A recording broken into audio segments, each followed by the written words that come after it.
Welcome to the Sensemaking series. So a few days ago, a friend of mine asked me what I thought was going on, and I told him that the pandemic was kind of like an altered state, and it had just acted as a catalyst for a lot of things that were already there. Like the psychologist Stan Grof described psychedelics as effectively non-specific amplifiers. They just magnify what's already there.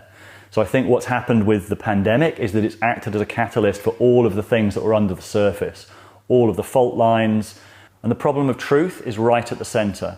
The collapse of institutional authority, the lack of a replacement, and how we make sense of the world together. And lots of the things that Rebel Wisdom has been talking about for the last couple of years. In particular, the sense-making crisis. How do we know what's true? How can we discuss what's true? What can be talked about? What can't be talked about? And how can we have conversations that move us into fresh territory? So with sense-making, it's all of these questions of how is information weaponized on all sides? What are the psychological issues? What are the ideological issues? So we're going to unpack all of that over the next few weeks. And I've said before, it feels like we're in some interregnum period between two worlds. The trust in the old system, broadcast media, academia, and all these other ways of finding truth is collapsing under the onslaught mostly of decentralized, networked media, but we don't have a networked solution to the problem of truth. And this feels like a really, really dangerous place to be. We've lost one structure and we're in this kind of no man's land before we get to another stable structure. And central to this has to be social media, the influence of big tech, but also what it's done to us as people, where communication starts being performative, where everything is happening in public. I'm going to play a short clip from Jonathan Haidt now from the Sam Harris podcast. So I began to feel around 2014, 2015 that something was deeply wrong. Like something has changed about the universe. Suppose that God one day just doubled the gravitational constant. So, in our universe, there's like 25 physical constants. And if God just said one day, let's just double the gravitational constant just for fun, like everything would go totally haywire in the physical world. And, planets would move in their orbits and planes would come out of the sky and it would just be, bizarre and disastrous. And I think that what happened is basically that, but in the social world. It's the nature of the connectivity. It's connectivity in which we are communicating not privately, but in front of an audience, and the audience rates the communication. So this, I think, is what social media has done to us. On the subject of the big tech platforms, later in the series we're going to hear from Tristan Harris, sometimes called the conscience of Silicon Valley, and Carl Miller of the Center for the Analysis of Social Media.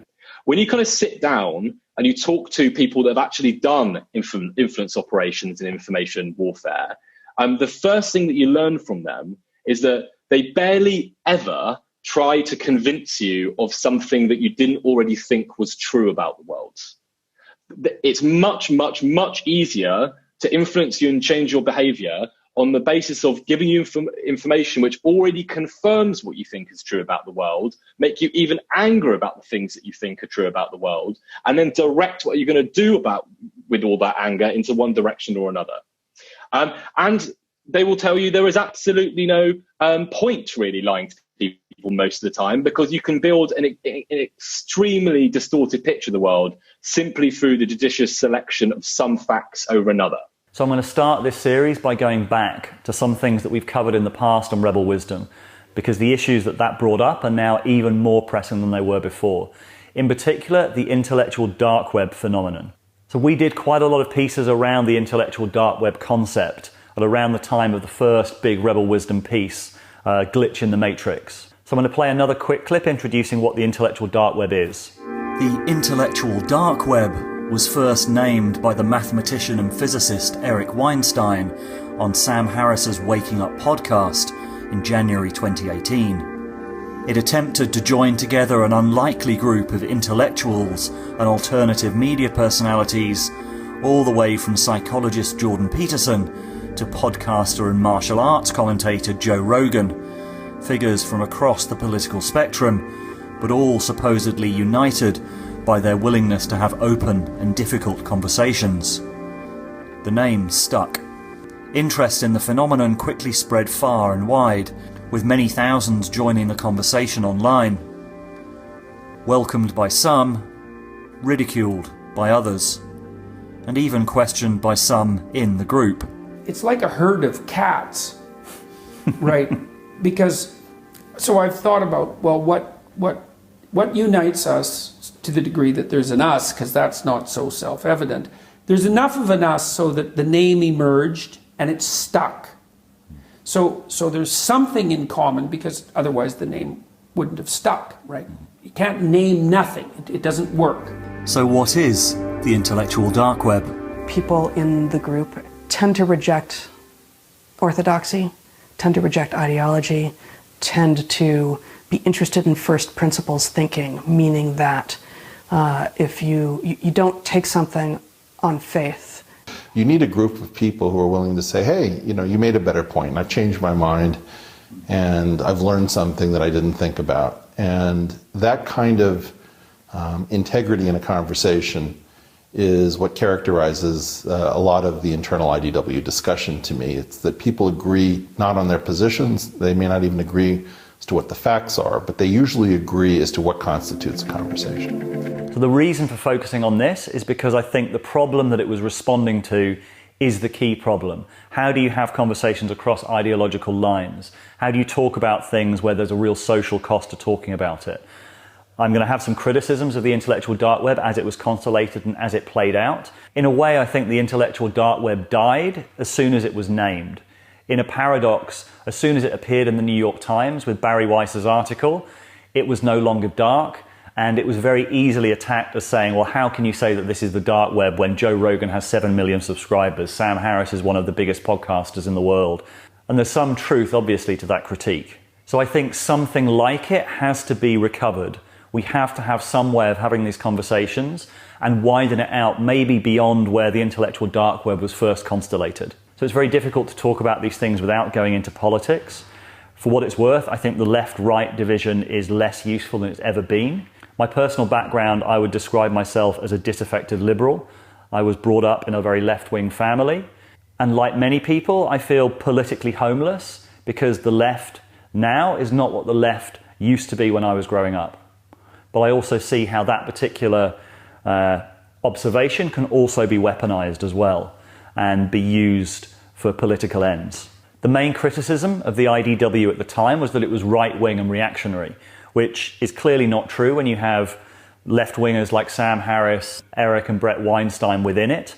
But there is some truth that it was constellated around an opposition to the excesses of social justice culture, or that it was anti-identity politics. And I think that was true. It was the constellation around a position that was saying that identity politics has gone too far. And one of the more sophisticated arguments against the IDW was that it was blowing a small problem out of proportion. It was just confined to university campuses. It wasn't that big. It wasn't a big problem. But now in 2020, there's been a huge sea change just in the last few days. In particular, a lot of journalists who were previously on the other side of the argument starting to say that something very significant is happening in journalism.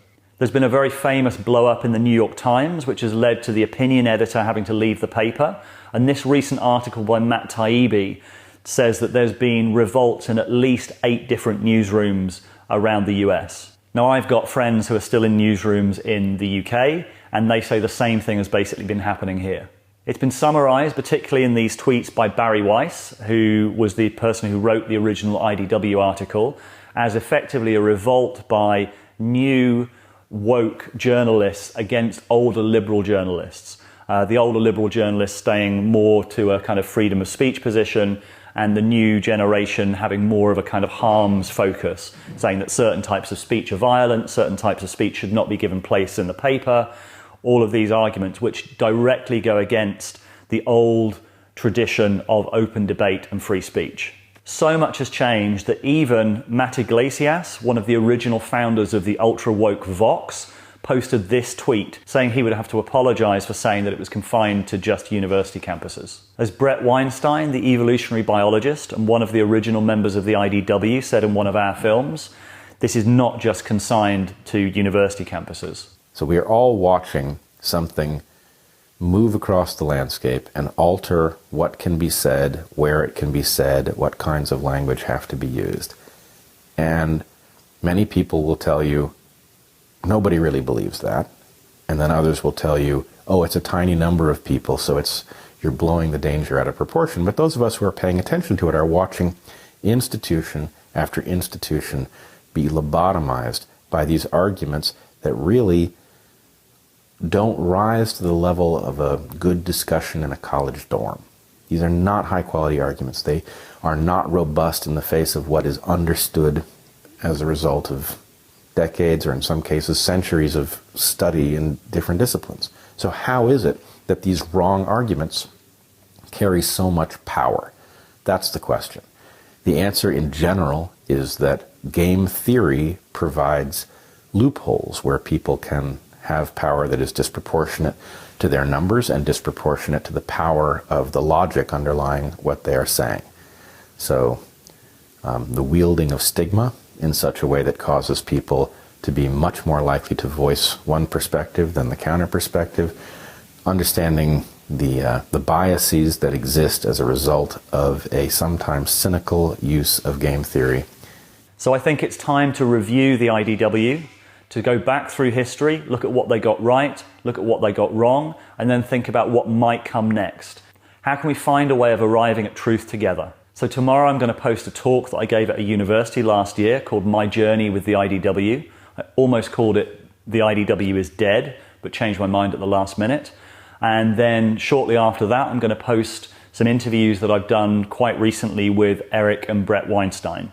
And then later in the Sensemaking series, I'm going to talk to experts on information warfare, the nature of the big tech platforms, and other perspectives on the problem of truth. And I'm also going to talk to critics of members of the intellectual dark web as well. So right now I'm going to play some clips from some older Rebel Wisdom films, all on the topic of sense-making, some from people who were in the IDW, some from people who weren't, starting with Eric Weinstein, who coined the term. As I came to understand that we were in some sort of society-wide Ponzi scheme since the late 60s, early 70s, and that there was no way to continue to grow our way out using the previous tools, I started to understand that society was going to be lying about almost everything at almost all times. And that's a very terrifying thought to have. We have effectively entered a period in which we cannot trust our experts. And I think that what began as a desire to contribute and to do real work ended with an understanding that we've got 2 generations of institutional experts that are corrupted, and that we cannot wake up from this crazy fever dream that we're all in because we can't figure out who we can still trust. The doctors are compromised, the professors are compromised, the journalists are compromised, the politicians are compromised. About the only thing that isn't badly compromised are people with an independent source of sustenance. Individuals in very small groups are about the only thing that is free of this disease of the embedded growth obligation. And so the paradox is that the individuals have to save the institutions that are trying to extinguish them, because the institutions don't want to hear this message. But in fact, if they don't make use of the tiny number of people functioning as individuals or in small organizations, all of this is going to collapse. I think what we need to realize that the diversity of ideas that have to be explored hinges on not allowing in bad diversity. That is, you don't want a single person at the table who wants to scuttle the conversation. And that's not something that we've understood about the modern left. The modern left is very often focused on scuttling any realistic conversation so that it can continue to threaten and terrorize people into pretending to hold positions that no sane person could possibly hold. Why do you think it's become like this? Well, I think my wife probably has the best explanation, which is that when you're actually dependent on labor for your voter base, labor has economic issues. So this is the great search for something cheaper than labor. And identity turns out to be much cheaper than labor. If you can get somebody to vote for you where you're going to take their future, their security, and their retirement, but you're going to celebrate the fact, that they came from Laos, that's a bad deal. Nothing against the Laotians, but for God's sake, stand up for yourself as a worker before you stand up for yourself as somebody who needs to see Southeast Asia celebrated on the national stage. It's not that exciting. Demand more from your representatives. This is the great search for the cheapest possible constituency. And that's exactly why I think it's happening. I think it's because the traditional Democratic voter base was too expensive. They wanted real change. They wanted to participate economically. They wanted to participate at the level of power. And the donor base said, isn't there anything cheaper than labor? And I think they found something. I'm going to link to all of these films in the show notes below. So Bret Weinstein and his wife Heather Heying were famously involved in the Evergreen Uprising and had to leave the college in 2017. Really worth watching Mike Nayner's films looking at what happened then. What's really interesting about Heather and Bret's situation, given that Evergreen was definitely one of the most progressive colleges in the country, is that they were teaching evolutionary biology, the reality of sex differences, some of the topics that are hardest to talk about at the moment in progressive circles, and they were talking about them for a decade before the uprising happened and they were forced to leave Evergreen. So I wanted to know how they managed that and what lessons they had for talking about some of these very difficult topics. The thing that the IDW has done is it has bootstrapped that kind of safety on topics where people experience in general a profound lack of safety. So I think the reason that there has been such a focus on the IDW is that people through the internet can watch others saying things, the very nuance of which would cause them to blow up if you said them, in a speech on a university campus, let's say. And watching people have those discussions and respond to each other in spite of disagreement and not have catastrophe rain in on them is, I think, heartening. In fact, I know that that's the reaction because I hear a lot from individuals who tell me what they see, and they are cheering for the simple demonstration that these conversations are still possible. And if you were to distill down what, say, 3 or 4 principles of having a generative conversation in good faith are, what would they be? What conditions allow for that? So how do you know you're having one? Maybe like what are the signals that you're actually doing it right? that you're actually having a good conversation? No rote apologies. Apologies for actual wrongs, but no rote apologies. Do not apologize for things that you did not actually do. And if you see sort of a culture of rote apology in a big conversation, there's probably fear right underneath the surface. Similarly, I would say look for laughter, look for humor, look for, and not just, everyone can tell the difference between nervous laughter and regular from the gut laughter in which things, even when you didn't see something coming, or maybe that's often when things get funny, when a conversation that was very serious or very technical suddenly erupts in laughter, if that can happen, there's probably not fear right beneath the surface, and obviously laughter is also a way that people bond. As I'll explain a bit more in my talk tomorrow, there was always a bit of unclarity with the intellectual dark web, something that Eric Weinstein, who came up with the term, will say was deliberate. Was it a set of people? Was it a set of good faith principles? This was never entirely made clear. So a lot of people were linked to it, a lot of people were officially in it, according to the article in the New York Times. One of my favorite ideas comes from a developer called Ryan Bennett, who came up with what he called the IDW protocol in a set of tweets.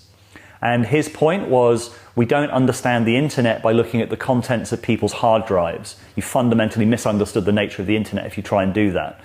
The internet is a set of protocols, it's a set of ways of interacting that create something bigger than itself.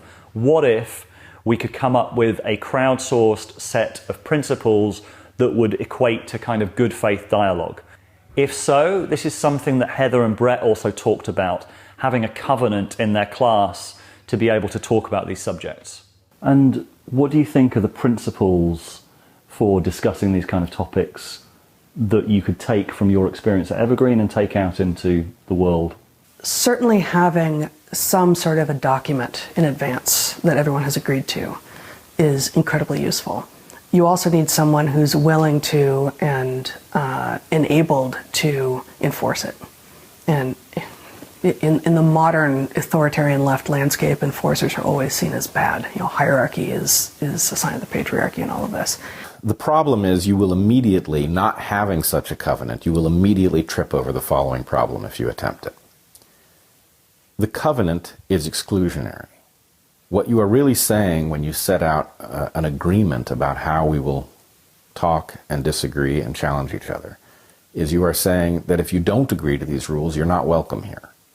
Now, nobody likes to hear you're not welcome here, and at the moment that sets people off. They have a hair trigger for being told somebody's not welcome there. Who are you to say who's welcome? And the point is, well, no, I'm not telling you you're not welcome. I'm telling you anyone who doesn't agree to this set of good faith principles isn't welcome. And as soon as you do agree, then you are. So you're the one deciding whether you're welcome or not.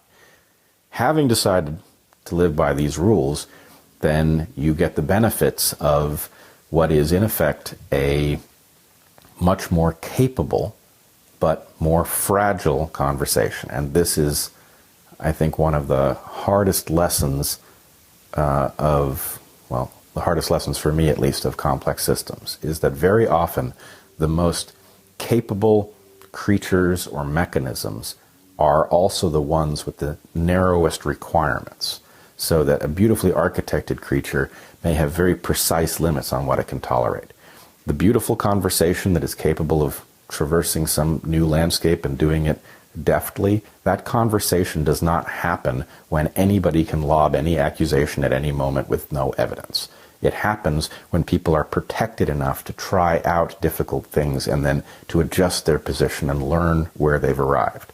And before we move on to some of the other sense-making frameworks that I think are really important, one thing I would really say is that from the beginning, the intellectual dark web, for me and for many other people, was missing a developmental lens. And this was a really important piece, developmental psychology, how we grow, how we develop.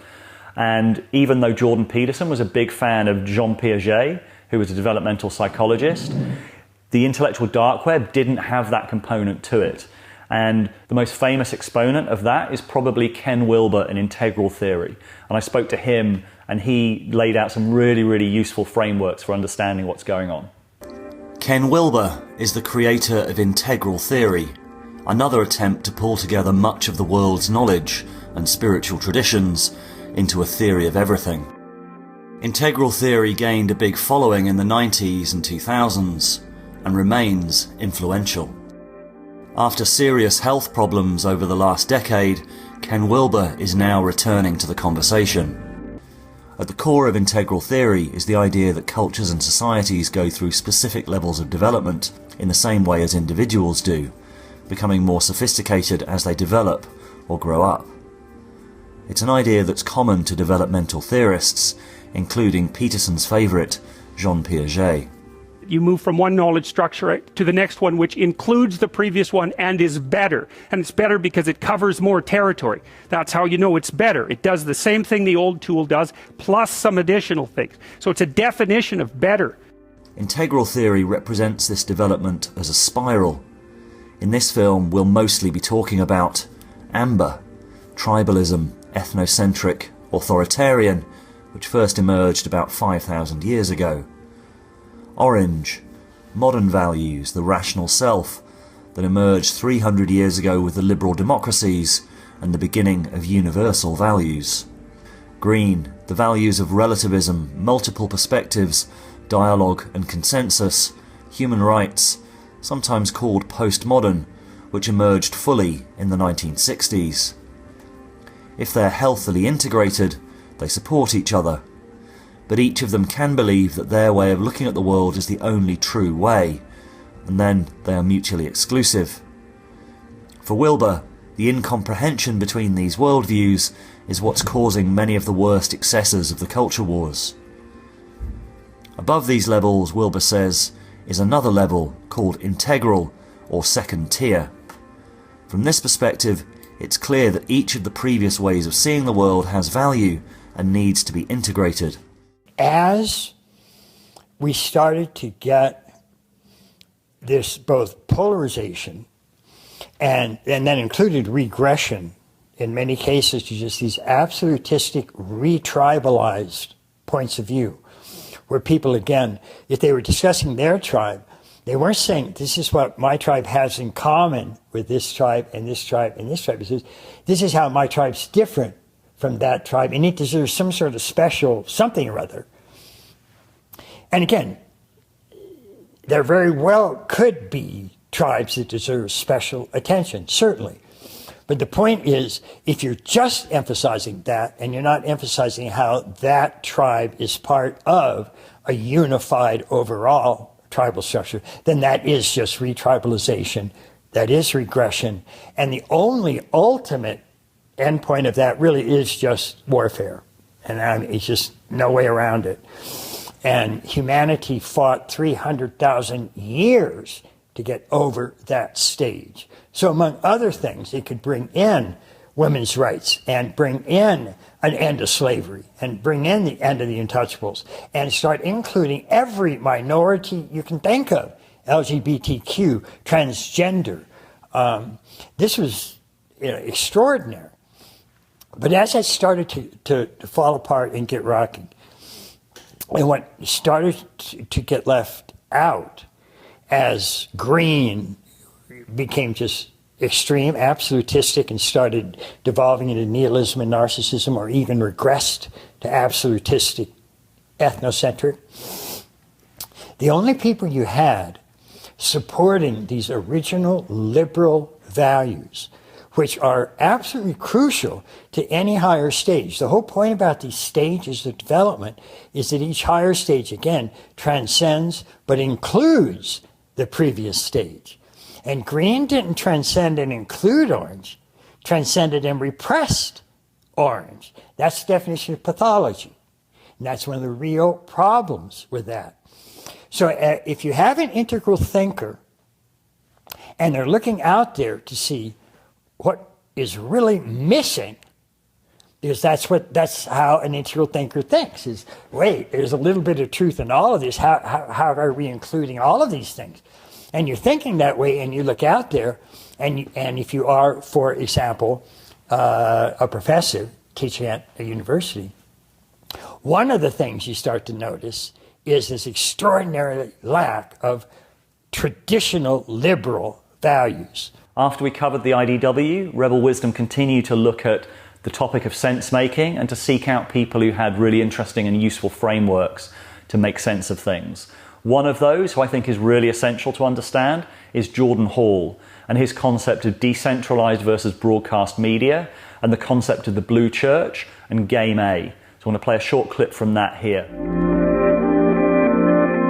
The blue church emerged in the context of having to figure out how to navigate all of these changes and generate coherence. How do we get all of these people with these new capacities to be able to make sense of the world in some fashion that is able to then make choices together and to act effectively? Right? That's the question. And the blue church developed to be the answer to that question.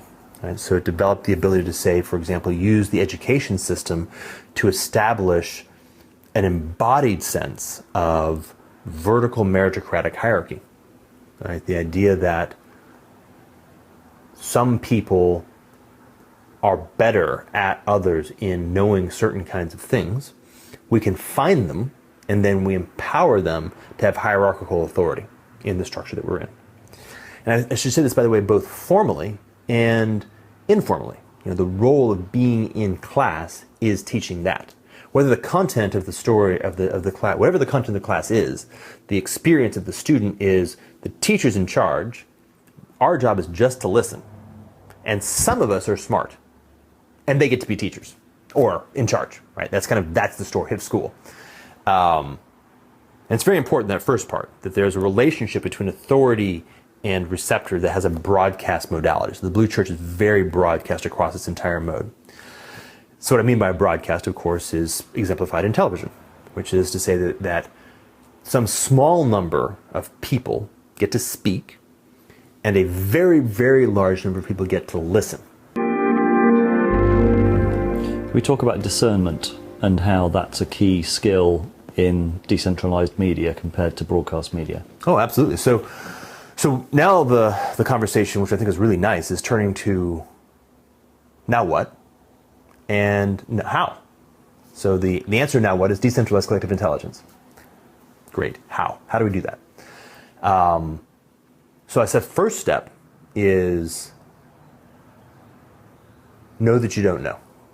Okay? Know that most of your habits are Blue Church habits. In fact, most of your habits are even Game A habits, but let's just leave it at Blue Church right now. And certainly everything you've been formally taught and everything you've learned from formal institutions, and almost all those are going to be wrong. So you have to actually step into a pretty child's mind place. And as a rule of thumb, just go very slowly and don't try to come to action very quickly. And step by step. You have to learn, you have to stand before you walk, you have to walk before you run. And this is very much developmental. So within that context, what are some of the core capacities that are part of our developmental stage for us to actually be able to move this decentralized collective intelligence forward? There are many others, and I'll come to some of those during this series, but I also want to point to Daniel Schmachtenberger's work, in particular in the War on Sensemaking series that we've put out. How do we make good choices if we don't have good sense-making? Well, obviously we can't. But due to increasing technological capacity, right, increasing population multiplied by increasing impact per person, we're making more and more consequential choices with worse and worse sense-making to inform those choices, which is kind of running increasingly fast through the woods, increasingly blind, right? And so I think many of the people that you've had on Rebel Wisdom have been in a deep inquiry around how do we actually fix our own sense making. And it's some of what has brought us to have conversations with each other, because a part of how we work with our own sense making is we recognize the cognitive complexity of issues that the world faces is more than a single person can process. A single brain that can't actually hold that cognitive complexity. So it requires collective intelligence and collective sense making. But I can't just offload the cognitive complexity to some authority because I can't trust that they're actually doing good sense making. Maybe they're doing good sense making within a very limited context, but then the application of that outside of the context is different, and maybe there's even distortions within their context.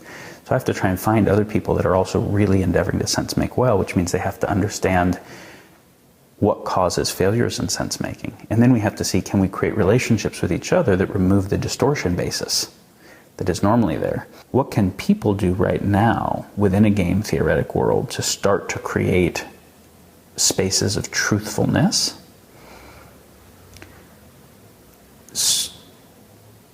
start to create relationships where one of the highest values is truthfulness with other people that are capable of and want and are committed to that, where people are not only not lying to each other, but they are endeavoring to not withhold information, which is tremendous intimacy and tremendous vulnerability.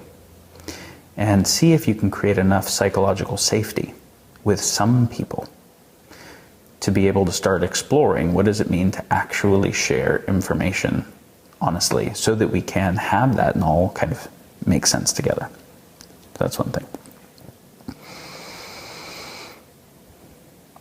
And there's also something where it's like, if you don't throw trash out the window of your car because you don't pollute the environment, be careful about not polluting the information ecology by rationalizing why your own mis or disinformation is okay.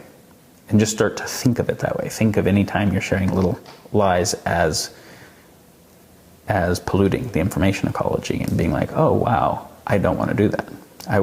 I don't want to be part of the fucked up information ecology. So I hope that was useful as a bit of framing. I'll release my talk on the IDW tomorrow and then continue this series probably over the next 3 or 4 weeks. Rebel Wisdom was set up to make sense of the world at a deeper level than the mainstream media. It was built for these times of crisis and change, which is why we want to do what we can to meet the challenge of the times. More films, and also for our Rebel Wisdom members, weekly sense-making calls with our amazing interviewees. And also, we're introducing the Wisdom Gym, a place to practice some of the skills that we've talked about on the channel. Thanks for watching, and see you soon.